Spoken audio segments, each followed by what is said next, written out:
Hello friends, K കിച്ചണിലേക്ക് എല്ലാവർക്കും സ്വാഗതം. ഇന്ന് നമുക്ക് എളുപ്പം ഉണ്ടാക്കാൻ പറ്റുന്നതും വളരെയധികം ടേസ്റ്റുള്ളതും എല്ലാവർക്കും ഇഷ്ടപ്പെടുന്നതുമായ ഒരു പുതിയ പലഹാരം ഉണ്ടാക്കാം. അതിനുവേണ്ടി ഞാനിവിടെ തരിയായിട്ട് പൊടിച്ചെടുത്ത 1/2 കിലോ കടലമാവാണ് എടുത്തിരിക്കുന്നത്. ഇനി നമുക്കതൊരു അരിപ്പയിലിട്ട് അതിൻ്റെ വലിയ തരിയൊക്കെ അരിച്ച് ഒന്ന് മാറ്റിയെടുക്കാം. ഈ വീഡിയോ ഇഷ്ടപ്പെടുകയാണെങ്കിൽ സബ്സ്ക്രൈബ് ചെയ്യണം, ലൈക്ക് ചെയ്യണം, കൂട്ടുകാർക്കെല്ലാം ഒന്ന് ഷെയർ ചെയ്ത് കൊടുക്കുകയും വേണം. ഇനി നമ്മൾ അരിച്ചെടുത്ത ആ കടലമാവിലേക്ക് 2 ടേബിൾ സ്പൂൺ എണ്ണ ഒഴിച്ചു കൊടുക്കാം. ഇനി നമുക്കത് കൈകൊണ്ടൊന്ന് ഇളക്കി കൊടുക്കാം. ഇനി നമുക്കതിലേക്ക് ഒരു 2 ടേബിൾ സ്പൂൺ പാൽ കൂടി ഒഴിച്ചു കൊടുക്കാം. എന്നിട്ട് നമുക്കിതെല്ലാം കൂടി നന്നായിട്ടൊന്ന് ഇളക്കി ഒന്ന് ചേർത്ത് കൊടുക്കാം.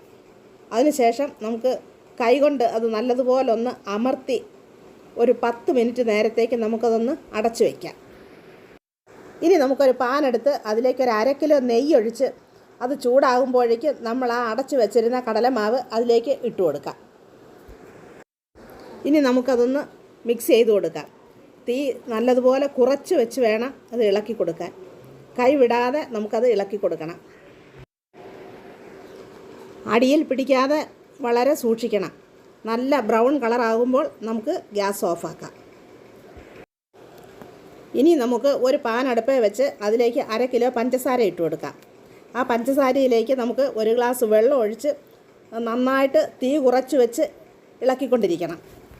അതിനുശേഷം നന്നായിട്ടത് നൂൽ പരുവമാകുമ്പോഴേക്കും നമുക്കത് ഇറക്കി തണുക്കാൻ വേണ്ടി വയ്ക്കാം.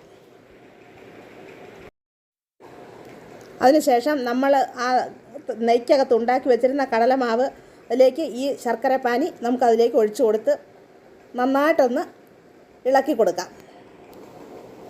തീ വളരെയധികം കുറച്ച് വെച്ച് നമുക്കത് നന്നായിട്ട് ഇളക്കി യോജിപ്പിച്ച് കൊടുക്കാം.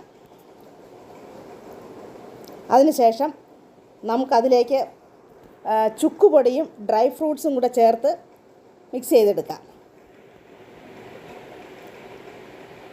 ഇതെല്ലാവരും ഒന്ന് ഉണ്ടാക്കി നോക്കണം. കുട്ടികൾക്കൊക്കെ വളരെയധികം ഇഷ്ടപ്പെടും. 1 മാസം വരെ ഇത് കേടാകാതിരിക്കുന്നതാണ്. ഇനി നമുക്കതൊരു പ്ലേറ്റിലേക്ക് മാറ്റി നന്നായിട്ട് ഒന്ന് അമർത്തി തണുക്കാൻ വേണ്ടി വെക്കണം. അതിനുശേഷം നമുക്ക് ഇഷ്ടപ്പെട്ട ആകൃതിയിൽ അത് വെട്ടിയെടുത്ത് നമുക്ക് ഉപയോഗിക്കാം. ഈ വീഡിയോ കണ്ടതിന് താങ്ക് യു. ഇനി നമുക്ക് നല്ലൊരു വീഡിയോയുമായി ഉടനെ തന്നെ കാണാം.